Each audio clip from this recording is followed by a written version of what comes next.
Эфирда яңалыклар вакыты, студияда Лейсан Галиева. Исәнмесез, бүгенге чыгарылышның төп темалары.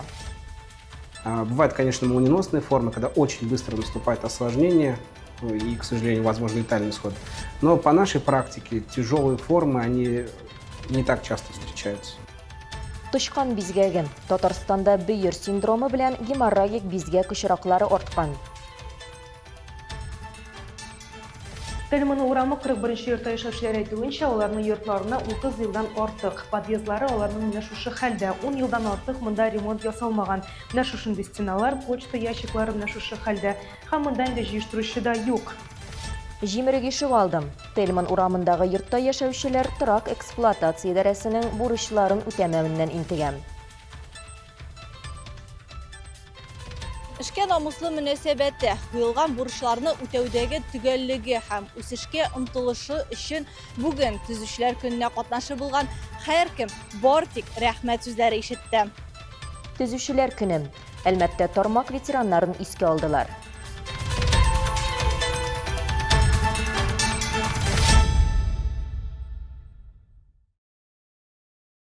Подъездларда җимерелгән диварлар, ватылган почта тартмалары һәм ишек алдында ташландык балалар мәйданчыгы. Тельман урамындагы 41-нче йортта яшәүчеләр коммуналь җимерелүдән өметсезләнә.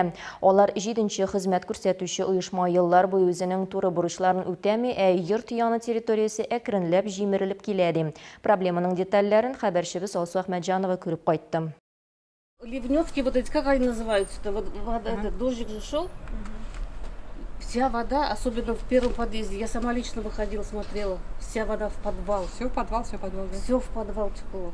Безнең белән очрашуга җыелган халыкның күпчелеге биредә күптән яши. Шуңа да уртак йортның шушындый хәлдә булуы аларны борчый. Иң элек апалар безне подъездларына алып керделәр. Күп фатирлы йортның эче совет чорында хәтерли. Тельманы урамы 41 йортта яшәүчеләр әйтүенчә, аларның йортларына 30 елдан артык. Подъездлары аларның менә шушы хәлдә. 10 елдан артык монда ремонт ясалмаган. Менә шушындый стеналар, почта ящиклары менә шушы хәлдә. Һәм монда инде җыештыручы да юк. Зөлфирә Салахова бу йортта беренче булып яши башлаган кешеләрнең берсе. Ул бу еллар эчендә агымдагы ремонт күп дигәндә 5 тапкыр башкарылганын әйтә. Йортка капиталь ремонт 10 ел элек ясалган, ишек төбе яңартылмыйча калган. У нас проблемы, особенно... Безнең бөтен җирдә проблемалар бар инде, аеруча подвалда. Анда канализация агып ята. Менә мондый турба кисәге бөтенләй юк. Коюлар тулы булганда, әлбәттә барысы да шунда. Бу безнең төп проблемабыз. Подвал. Когда колодцы полные, естественно, все туда. Мы живем на первом этаже. Это у нас проблема номер 1. Мы писали, говорили. Без яздык, әйттек, идарәче оешмага алар барысын да эшләде дип хисап кына биреп яталар. Һәм аннары эшләгән эш актына теләсә кемнән кул куйдыралар. Менә бит нинди ишек төбе безнең. Күпме әйтсәк тә эшләмиләр. Крылечки, сколько боролись, говорили. Тут зимой невозможно хватить. Летом, вот, смотрите, мы заходим в подъезд, вот эти крошки, вот это все, они с нами следом идут. Ишек алдына чыксаң, коммуналь картина тагында моңсурак. Мисал өчен, бу сынган эскәмия инде 2-3 ел төзекләндерелми. Аны каршы тартканда трактор изә. Балалар мәйданчыгында кумлык юк, анда чүп үсә. Кер киптерү өчен җайланма бар, балалары юк. Тут начали быстренько и бензопилу нашли. Бүген биредә барысын да эшли башладылар, бензин да, бензопила да табылган. Мин шалтыраткач, бездә бензин юк дигәннәр иде. Менә үләнне чаптылар, сезне көтәләр алар. Күрәсең, сезнең килүегезне белделәр. Нам сегодня примарафетили это все. Вас, наверное, ждали, не знаю. Вот узнали, что вы едете. Без үз чиратында проблемалар исемлеге белән хезмәт күрсәтүче оешмага мөрәҗәгать иттек һәм җавап алдык. Баскыч мәйданчыкларының агымдагы ремонтлау 2020 елга планлаштырылган. Керү төркемнәренең баскычларын ремонтлау буенча эш алып барыла. Подвалда су басу юк, үлән чабу эшләре башкарыла. Бу ишек алдында чабу 2нче тапкыр эшләнде. Балалар мәйданчыгында эскәмияне ремонтлау эшләре башкарылачак. Подвал бүлмәсе даими дезинфекцияләнә. Шунда әйтәсе килә, 2026 елның 1 августына торак һәм коммуналь хезмәтләр өчен 1 211 000 сум күләмендә бурыч бар. Алсу Әхмәтҗанова, Олег Павлов, Яңалыклар вакыты, Луч, Әлмәт телекомпаниясе.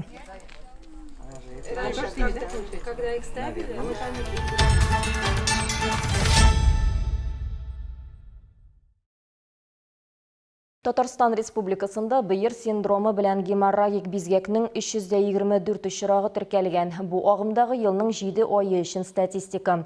Роспотребнадзор идарәсе мәгълүматлары буенча күрсәткеч узган елның шул ук чоры белән чагыштырганда 2 тапкырга диярлек күбрәк. Узган елның августына 190 очрак теркәлгән булган. Тычкан бизгәге нәрсәсе белән куркыныч һәм бу авырдан ничек сакланырга? Җаваплар Алсу Нуриева материалында.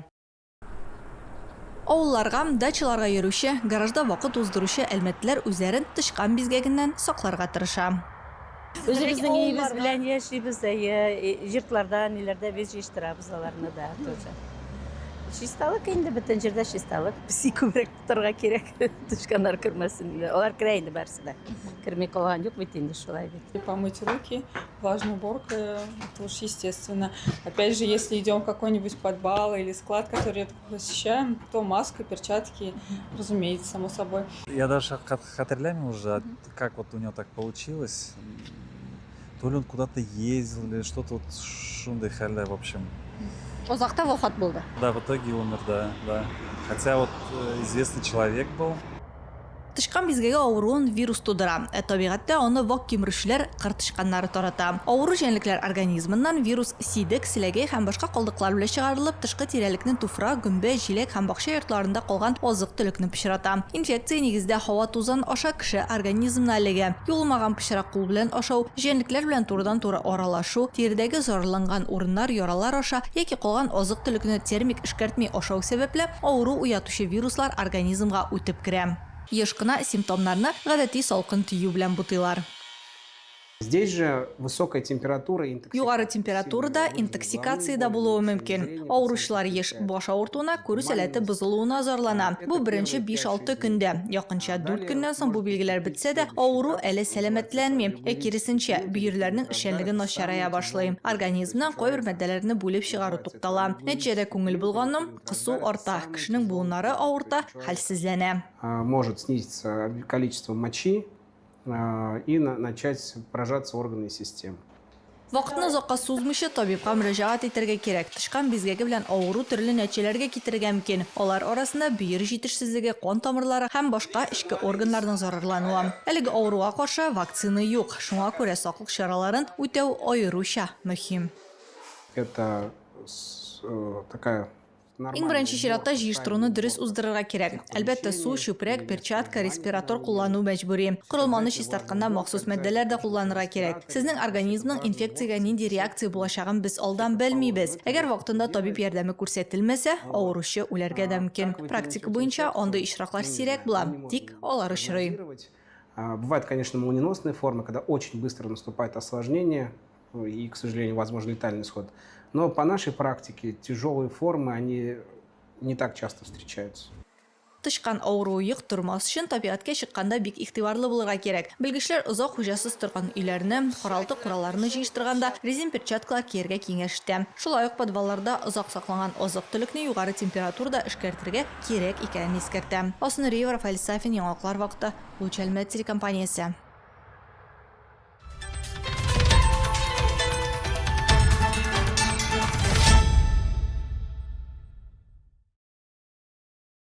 Әлмәттә мин юл йөрү кагыйдәләрен үтим профилактик акциясе уздым. Чараны Дәүләт автоинспекциясе, юл хәрәкәте иминлеге учреждениесе һәм бали булмаганнар эшләре бүлекчәсе хезмәткәрләре белән берлектә алдынгылар хәрәкәте гомумроссия иҗтимагый дәүләт балалар һәм яшьләр хәрәкәтенең җирле бүлекчәсе катнашучылары оештырды. Аның барышында оештыручылар шәһәрнең төрле яшьтәге кешеләре белән аңлату әңгәмәләре үткәрделәр. Җәяүлеләргә юл аша чыгу кагыйдәләре, тәүлекнең караңгы вакытында яктылыкны кире кайтара торган элементларны куллануның мөһимлеге һәм урамда уяулыкны сакларга кирәклеге турында искәрттеләр. Акциядә катнашучыларның һәрберсенә юл хәрәкәте кагыйдәләре язылган мәгълүмати брошюралар һәм белешмәләр тапшырылды. Оештыручылар билгеләп үткәнчә, мондый уртагыш юл транспорт хәрәкәтләре куркынычын киметергә ярдәм итә һәм юл хәрәкәтендә катнашучылар арасында үзара ихтирам культурасын формалаштыра.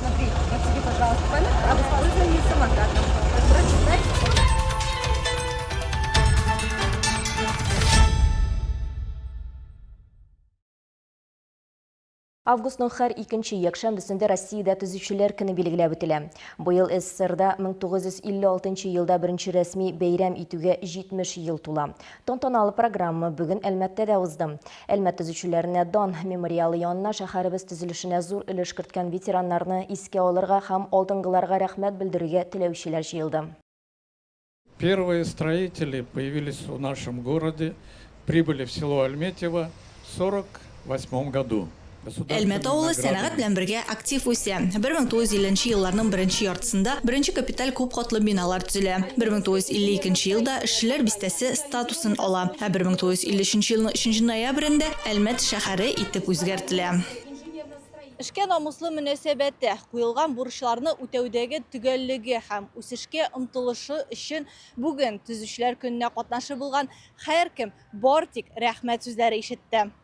Каждое здание. Безнең шәһәрдәге һәр бина, юл һәм яңартылган сквер бу сезнең тырышлык һәм көндәлек хезмәтегез нәтиҗәсе. Тармакның мактаулы гражданнарына һәм ветераннарына аерым рәхмәт сүзләрен җиткерәбез. Нәкъ менә сез үз кулларыгыз белән кирпич артыннан кирпич салып Әлмәтне төзисез. Сезнең эшегез нәтиҗәсендә эшчеләр җирлеге заманча һәм уңайлы шәһәргә әйләнә. Сез ныклы нигез саласыз. Рабочие поселения, прекрасный, современный и комфортный город. Бәйрәм уңаеннан намуслы һәм нәтиҗәле хезмәтләре, төзелеш комплексын үстерү өлкәсендә казанышлары өчен тармак алдынгыларын һәм ветераннарын мактау грамоталары һәм рәхмәт хатлары белән бүләкләделәр. Давайте аплодисментами поблагодарим. Приглашается Графикова. Бүләкләнүчеләр арасында Әлфия Галиева да бар. Ул 26 ел 37-нче төзелеш-монтаж идарәсендә хезмәт итә. Нефть һәм социаль объектлар, ярыш колхоз төзелешендә катнашканнарын искә ала. Коллектив бик яхшы иде. И вспоминаю очень хорошие времена. К сожалению, очень многих ветеранов уже нету в живых. Вот, светлая им память.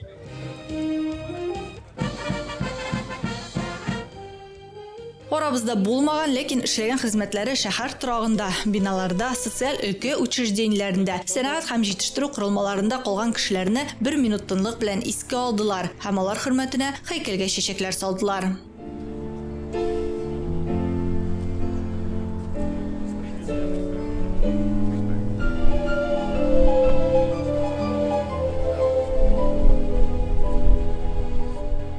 Нуриева, Олег Павлов, Яңалыклар вакыты, Луч Әлмәт телекомпаниясе.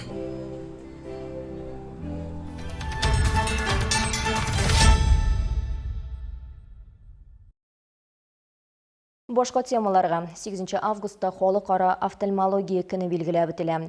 Күз табиблары көн сайын кешеләргә яктылык һәм дөньяны барлык төсләрдә күрү мөмкинлеген кайтара. Шундыйларның берсе Үзәк район хастаханәсе табибы Айрат Гыйльфанов. Бүген аның исәбендә меңләгән операция һәм пациентларның чын күңелдән әйтелгән рәхмәтләре.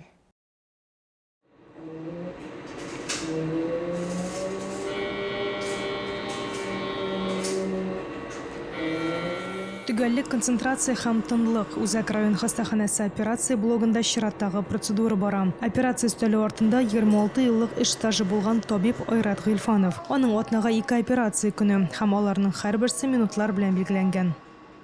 Наше офтальмологическое отделение является межрайонным. Безнең офтальмология бүлеге районара һәм шуңа без Әлмәт, Чирмешән, Азнакай һәм Сарман районнары халкына хезмәт күрсәтәбез. Мәҗбүри медицина иминияте буенча бушлай операциялар ясыйбыз. Иң күбе безгә катаракт авыруы белән мөрәҗәгать итәләр. Шул исәптән глаукома, җәрәхәтләр, амбулатория операциялар үткәрәбез. Плановые операции, львиная доля занимает операции по поводу катаракты. Более 1000 в год мы их оперируем. Вот, и масса других операций, в том числе глаукома, травмы, амбулаторные операции. Юк бик зур. Бер операция көнендә Айрат Гыйльфанов 15 пациентның күзен дәваларга өлгерә. Бу ел башыннан гына офтальмология бүлеге 600-дән артык операция үткәргән. Ел ахырына бу сан 1000-гә тула ди табиб. Бүген Үзәк район хастаханәсе офтальмология бүлегендә югары технологиялы ярдәм күрсәтү өчен барлык шартларда тудырылган. Очень современное оборудование, операционное оборудование, не так давно оно обновилось. Сейчас у нас... Бик заманча җиһазлар бездә, соңгы буын җиһазлары, соңгы модельләрнең микроскоплары бар. Шул исәптән 3D система белән эшлибез. Әле күптән түгел генә без окуляр ярдәмдә операция ясасак, хәзер инде приборларның фокус тирәнлеге яхшырак, визуализациясе дә яхшы. Оперировали с помощью окуляров, да, вот таких только условиях операционных. Сейчас мы оперируем с помощью 3D-системы, Ingenuity, так называемой, компании Alcon, в 3D-очках. То есть глубина фокуса, соответственно, лучше, визуализация лучше. Ойрат Гыльфанов эшен яратып башкарам ди. Хезмәтенең иң зур нәтиҗәсе кешеләрнең яңадан күрә башлавы һәм пациентларның рәхмәте. Это врач от Бога. Алладан бит бу табиб. Күпләр аңа эләгергә тырыша. Бу юкка гына түгел. Операция ясатучылар бик күп. Мин аңа бик рәхмәтле. Ул безгә күрү сәләтен кайтарам. Һәм без җирдә бар матурлыкны күрә ала башлыйбыз. Что он возвращает нам жизнь, зрение, видеть все прекрасное на земле. Я в прошлом году оперировали меня один глаз. Узган ел бер күзгә операция ясаганнар иде, бу ел икенчесенә. Мин бик канәгать. Күрүемне кайтарганнары өчен чын күңелдән рәхмәт әйтәм. Мин бик начар күрә идем, бигрәк тә ерактан. Работаю и спасибо большое, хочу сказать, от души, что мне повернули зрение. Я издалека вот плохо видел вообще.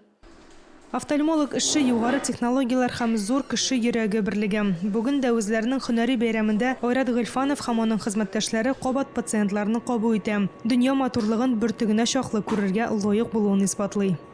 Алсу Ахмаджанова, Олег Павлов, Яңалыклар вакыты, Луч, Әлмәт компаниясе.